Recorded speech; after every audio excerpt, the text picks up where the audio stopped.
What are they doing to Tom Clancy as a brand, as a name? I mean, Tom Clancy is no longer with us, unfortunately, and I've never read any of his books, but I remember the games that used to be inspired by his works just being so good back in the day. I mean, Splinter Cell, Pandora Tomorrow. That was one of my first stealth games ever, and it's what made me fall in love with stealth games. Okay, Splinter Cell, Pandora Tomorrow, Splinter Cell, Blacklist, and then also classics like Hawks, Tom Clancy's Hawks. You know, Tom Clancy's Hawks 2. All these amazing titles. And what are we getting now? This Defiant, this Xdefiant game. Now, this isn't really a news video. It's more just like this piece of news that came out about this game, this game's trailer. It's the last straw of a lot of straws of what they've been doing with the Tom Clancy's franchise for a while. I mean, even look at Ghost Recon. Like, remember what Ghost Recon used to be, okay, back in the day with your Future Soldier, and even ones way prior. And then look at Ghost Recon Wildlands, and look at Ghost Recon Breakpoint, right? Okay, now I actually like Ghost Recon Wildlands, but it did not feel like a Ghost Recon game, do you know what I mean? And Breakpoint, even less so. So for me, it's just like, what? And then when you look at this Defiance game, it's like, I don't know, dude. Like, the game doesn't necessarily look bad, but it just looks so not Tom Clancy. Do you know what I mean? Like, from everything from the kind of like title thing where it's all so colorful, so punky, whatever. It's just what that's not Tom Clancy. You know what I mean? Like, I could actually get behind the idea of this game, even though it's a little half baked and a little generic. I can get behind the idea of this game if the maps are more like kind of gritty and not so much dark, but like gritty and just a little more grounded, and you know, the factions were more true to their Tom Clancy counterparts. If this game was more grounded feeling, and say the actual Splinter Cell the characters that are in the game look more like that from Splinter Cell, and the Division ones look more like that from the Division, and Ghost Recon looks more like that from Ghost Recon, then okay.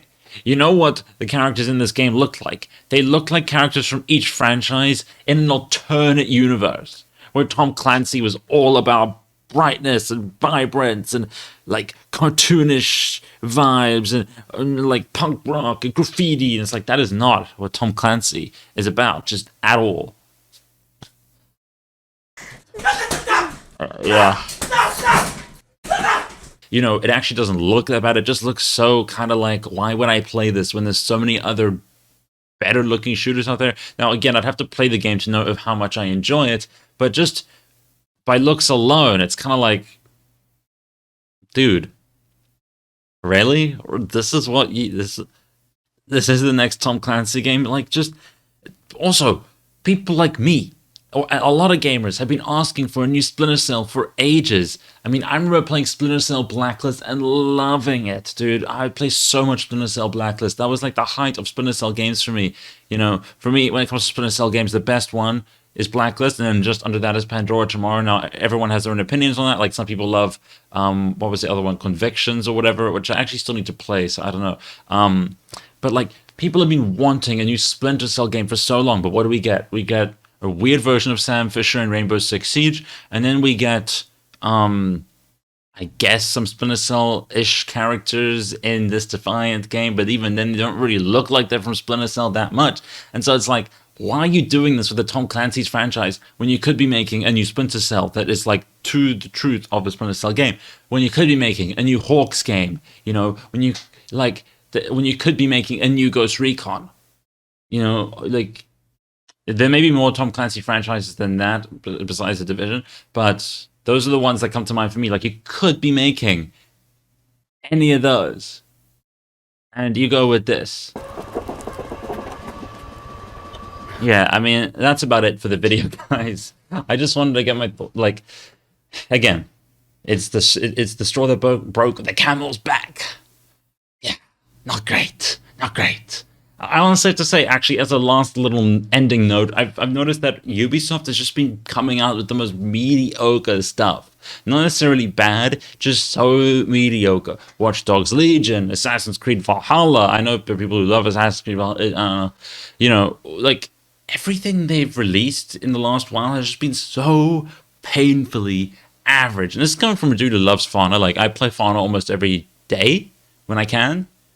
But, like, their new releases have just been so uninspired. It's kind of sad. Because Ubisoft is actually a developer that I like, or publisher that I like, and sometimes their stuff is in-house or not. Anyways, Ubisoft used to be my favorite back in the day, just for all those Tom Clancy games, for Assassin's Creed, you know, for all the great stuff they had. And now it just seems like either they're not doing justice to these IPs they have, or if they are bringing out a new IP, it's very just uninspired. So yeah, as much as this video is kind of like a annoyed video at Ubisoft, it's also a video saying I hope Ubisoft does better and actually just gets back on the horse and actually makes games that people want to play. Yeah. See ya.